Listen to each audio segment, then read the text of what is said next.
ini aja, FR di manajemen. Kasih FR di manajemen. Etika barusan, gaya kepemimpinan sebentar saya bahas, LAKP sebentar saya bahas.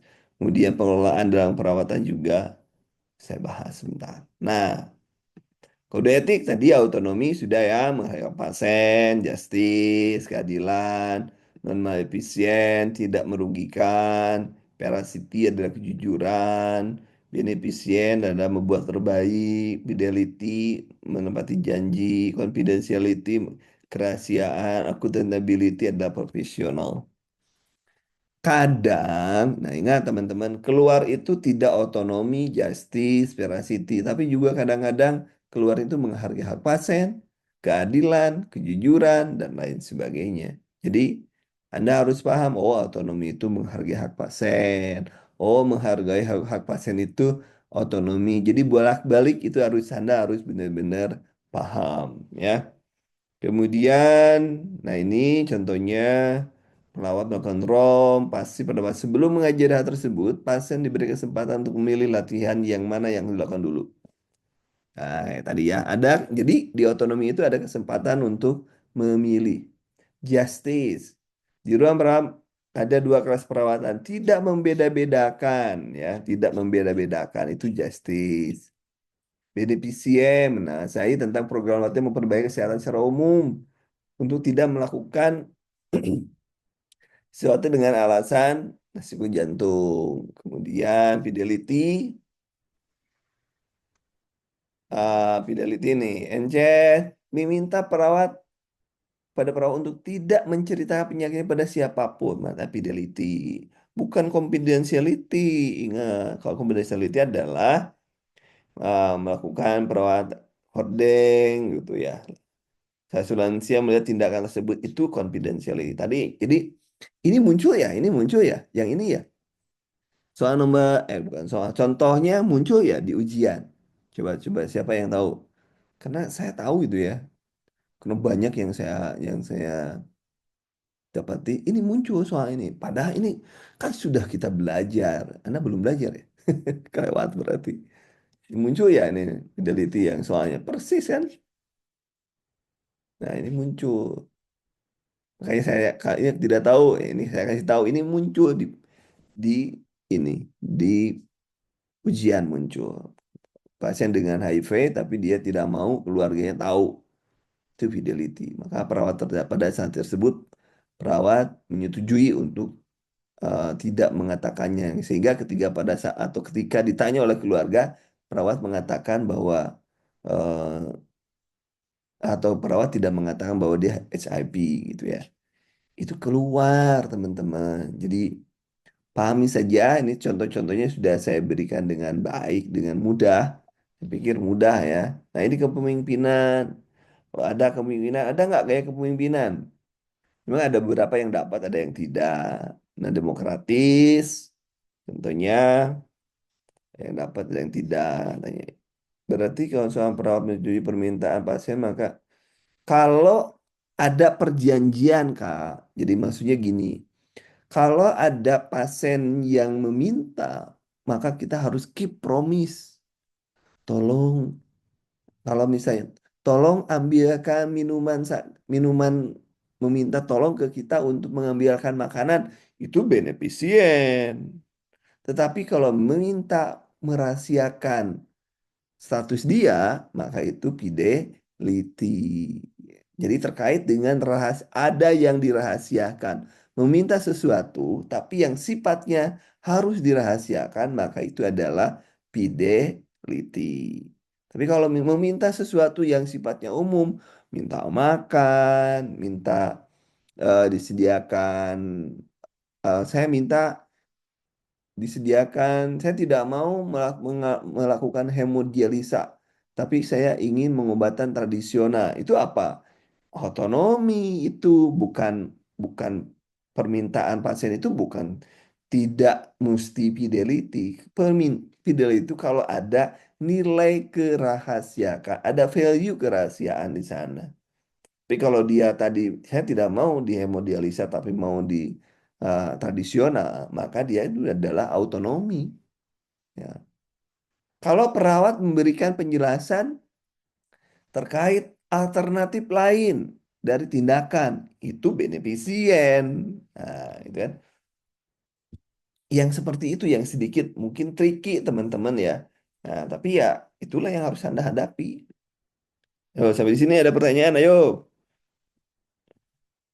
Ayo, ayo. Keluar dari sini jangan sampai blank. Keluar dari sini jangan sampai blank.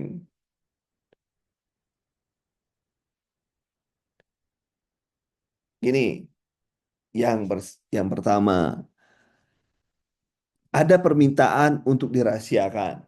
Kuncinya ya, ada permintaan untuk dirahasiakan satu. Yang kedua, ada nilai-nilai standar dalam keperawatan, dalam kesehatan yang tidak boleh. Contoh, menurut undang-undang bahwa kita tidak boleh menyebarkan dokumen. Nah, menyebarkan dokumen itu kerahasiaan kan? Kecuali oleh pengadilan. Maka itu kerahasiaan. Itu terkait dengan satu permintaan yang kedua adalah terkait dengan hukum positif menurut undang-undang bahwa tidak boleh menyebarkan kecuali untuk orang-orang yang sifatnya apa gawat darurat KLB yang itu kalau di KLB itu bisa disebutkan si itu kena COVID. Nah, itu berarti kan orang-orang harus mengamankan tujuannya kan mengamankan yang lebih besar. Jadi otonomi itu tidak muncul kalau saat itu nanti kita masuknya ke sosialisasi Omnibus Law nanti ya masuknya ke sana. Oke, next ya. Tadi kemudian kita masuk gaya otoriter, partisipasi. Partisipasi adalah gabungan dari demokrasis dan otoriter. Autokratis tergantung yang berwenang. Kalau Anda jadi PNS, yang mana. Pak ulang yang terakhir tadi yang apa ini? Saya lupa lagi nih. Ya, apa ini Kak? Saya nggak kebaca nih. Oh, soal beneficien. Kalau beneficien itu meningkatkan kualitas hidup. Jadi urutannya gini. Autonomi pasien memutuskan. Pasien memutuskan.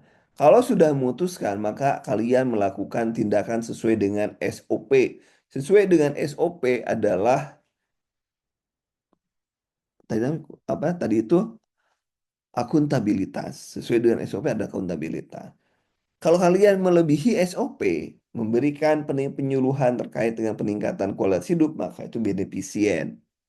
Kalau kalian melakukan SOP tapi dalam konteks pencegahan supaya tidak terjadi luka, terjadinya masalah, maka itu non-efisien. Kalau kalian menjalankan SOP tapi sesuai dengan undang-undang, ya undang-undang kerahasiaan, maka kalian terkait confidentiality. Itu. Jadi urutannya memutuskan ya atau tidak, ya otonomi, kemudian jujur melakukan tindakan dengan benar, apa ya, dengan benar tadi ya. Kemudian juga ada jujur mengatakan yang benar, ya apa adanya, pasien.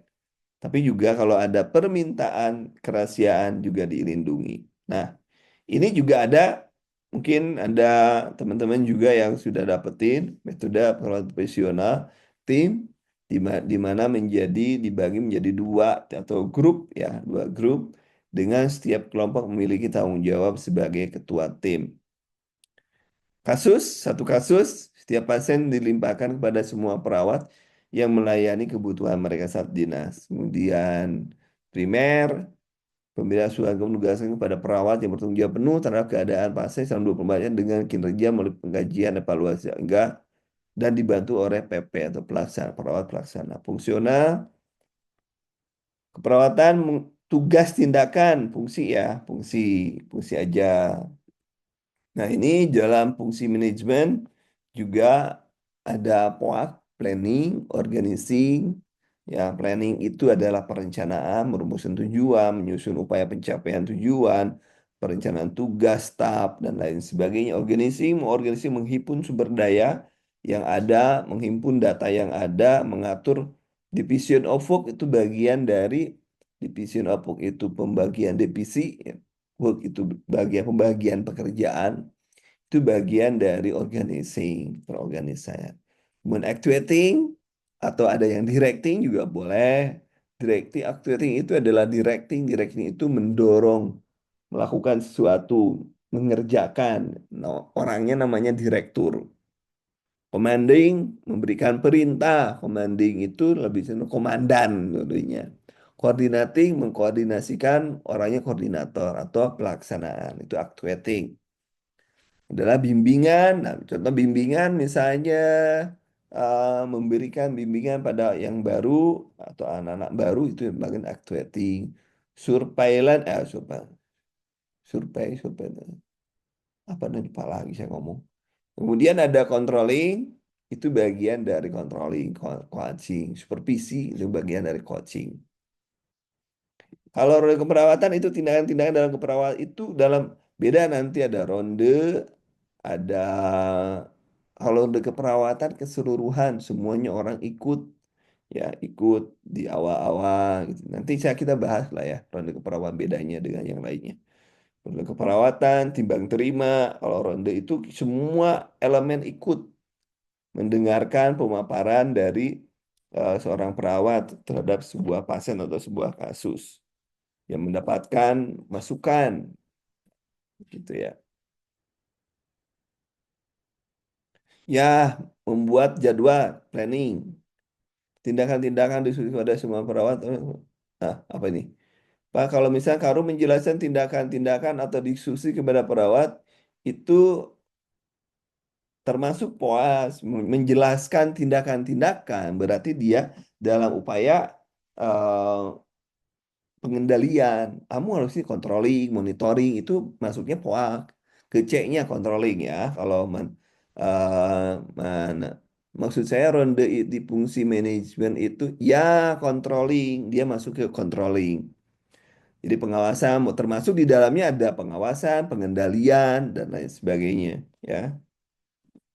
Kemudian staffing contohnya staffing itu fungsinya siapa menugaskan, siapa yang harus menjadi PP, siapa yang harus menjadi perawat primer, siapa yang menjadi bendahara, siapa yang sekretaris, siapa yang menjadi ketua, siapa yang menjadi anggota, siapa yang menjadi pimpinan. Itu staffing itu staff penyetapan. Jadi pembagian berdasarkan urutan staff ya di staff pembagian kedudukan lah, pembagian struktur itu namanya staffing.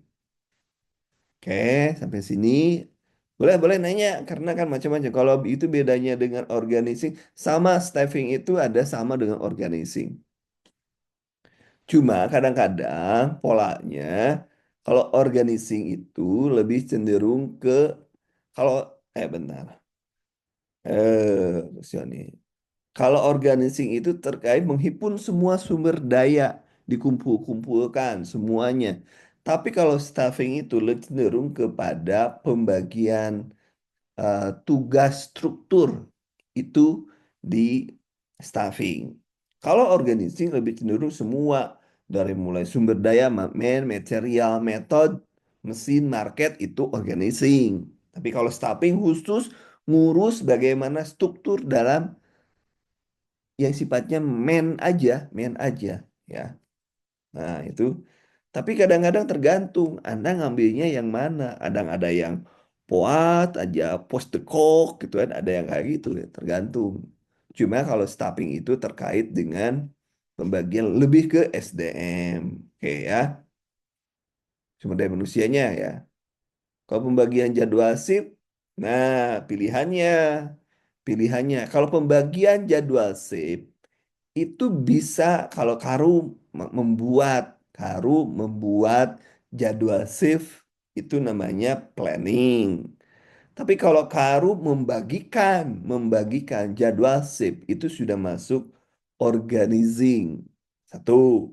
Kalau organizing tidak ada berarti masuknya ke staffing gitu. Tapi lebih cenderung ke organizing. Kalau staffing itu pada siapa menjadi apa kalau staffing itu. Kalau organisasi, organizing itu lebih cenderung kepada jadwal, lebih cenderung kepada eh, apa ya? Jadwal kerja lah. Tapi kalau staffing itu lebih cenderung kepada siapa diberikan tugas apa, bukan jadwal kan? Si A ditugaskan menjadi bendahara itu staffing. Tapi dia si A itu diberikan jadwal kerja, jadwal piket itu organizing gitu. Beda ya, beda sedikit. Beda sedikit banget gitu. Ayo, lain. Harus tamat ini.